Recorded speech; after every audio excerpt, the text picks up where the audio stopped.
Brothers and sisters, yesterday we spoke about baptism. We spoke about how it changes us. We spoke about baptism is not just a nice little ritual, but it actually incorporates us into this very strange, bizarre, most amazing, wonderful reality called Jesus Christ, called the risen Lord, his body. And baptism incorporates us into him. And St. Paul teaches us greatly of this doctrine, and he uses the analogy of the body to try and explain something of this supernatural reality, to show that there's a real connection between Christ, what he calls the head, Christ as head, and the church as his body, just to show that just like the head and the body form one mysterious reality, that it is influenced by the head. You know, the head is seen as the most principal part of the body because it's where all these senses are kept, you know, and the sight, smell, hearing, touch, taste. So, the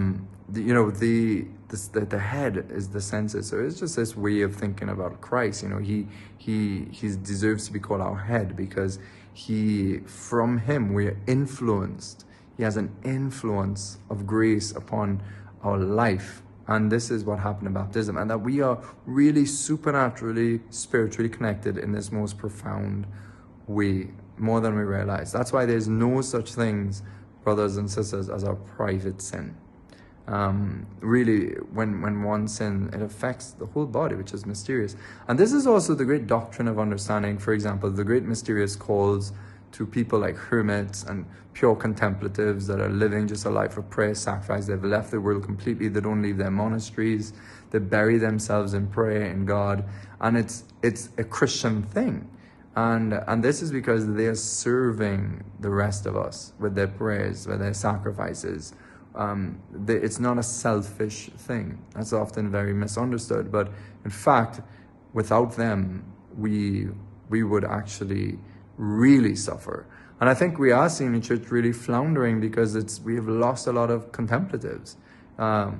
Satan has wiped out contemplatives, distracted so many souls from prayer and from seeking the higher things, that he has got rid of the power plant, you know, in that sense. But not be afraid, because the Lord obviously has some other mysterious thing up his sleeves for the church that Satan cannot understand, or his fallen demons, because the most basic principle that our faith teaches us, that out of evil the Lord brings a greater good somehow.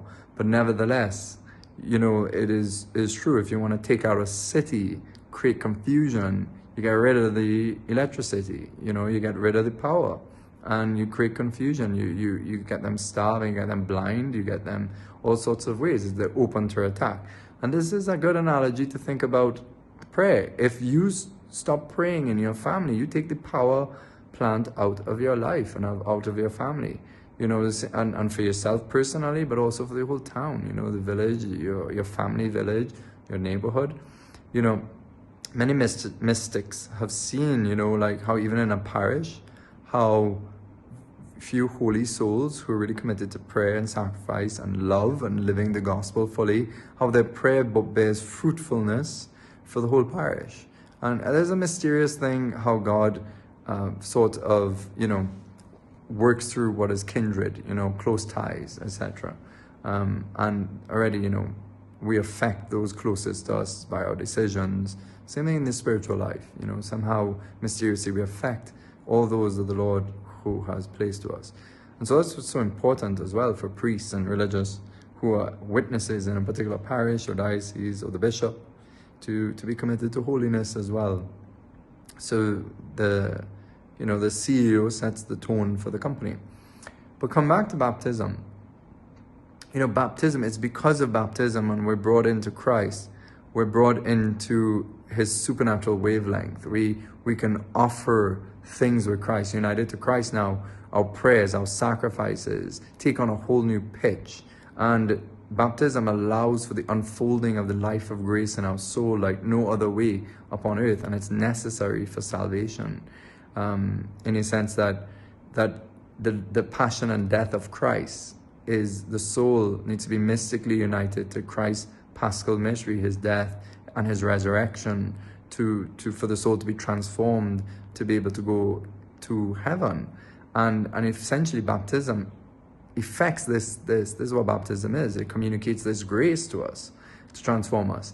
Now, a soul who is never Christian, somehow mysteriously, if they've lived a good, conscious life and judged worthy of this grace by God in hidden ways only known to God, will be baptized at death by desire.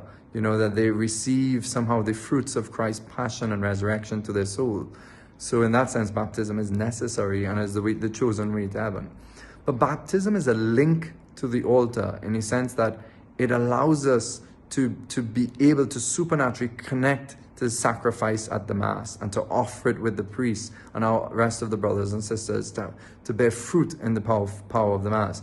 So baptism really makes a difference and creates a link to the altar. It's, like I said, it allows us to supernaturally participate in the Mass. And so we should never forget that.